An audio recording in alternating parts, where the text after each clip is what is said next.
Molweni, le yikhosi enezifundo ezilishumi ezingokuhlolwa kwencwadi zabantwana ehlelwe yiPuku Children's Literature Foundation.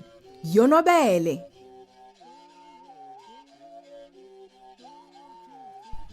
Siyakwamkela kwisifundo sesibhozo sekhosi yePuku yokuhlola incwadi.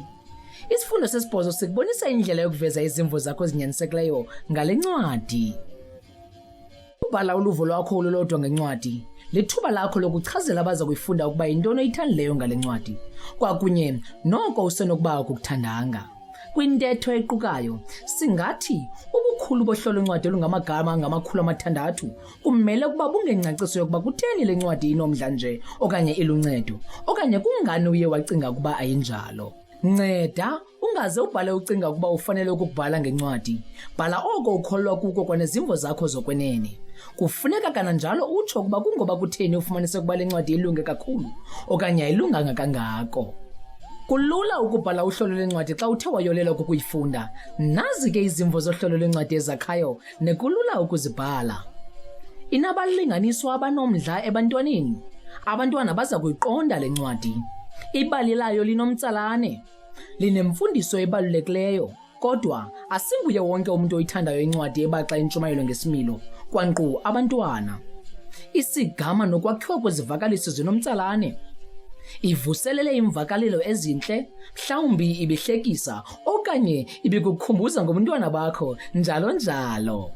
Imizobo yekhethekileyo, qinisekisa ukuba uyayibalula into ekhethekileyo ngale mizobo. Ibali ligxile kwisihloko esibalulekileyo noxa sinzima okanye esibaluleke nje kakhulu. Le ncwadi ihamba phambili kwezinye, ayikho efana nayo, kodwa qinisekisa ubunyaniso boku phambi kokubhala. Le ncwadi ingumzekelo oqaqambileyo kudidi okanye kolu hlobo lencwadi. Zinqwaba ke izihloko ungakhetha ukuthetha okuhle ngazo, ezi zingentla apha liqaqobana nje lazo. Ungakhethi sibe sinye kuphela, koko khumbula ukugcina amazwi embalwa kuba uvunyelwe ukusebenzisa amagama angamakhulu amathandathu kuphela. Uninzi lwabahloli bencwadi, nkqu abazingcungela, baba nengxaki yamagama bamawabhale ngento bangayithandanga kwincwadi yabantwana. Kuba nzima ngakumbi ke ukuba khange uthande kwanqu incwadi leyo iyonke.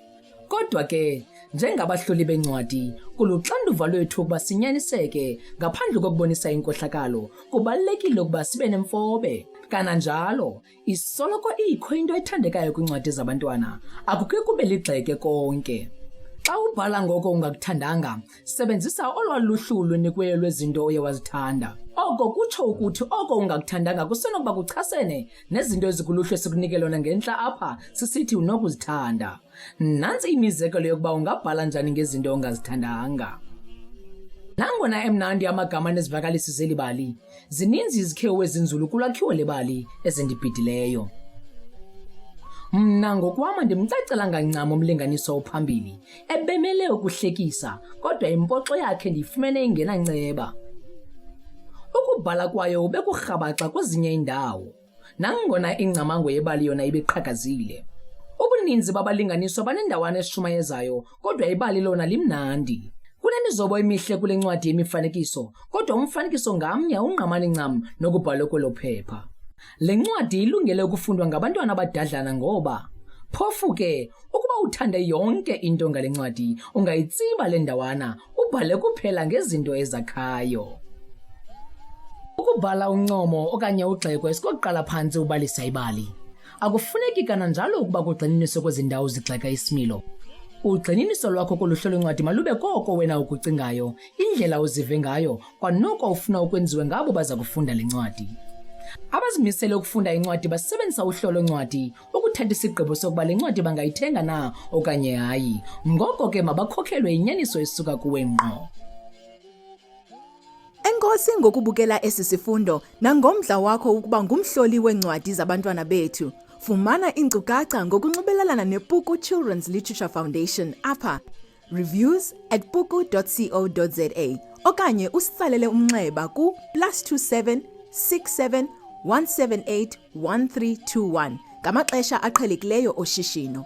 uMzantsi Afrika ungaphambili ngeyure kwixesha le-GMT.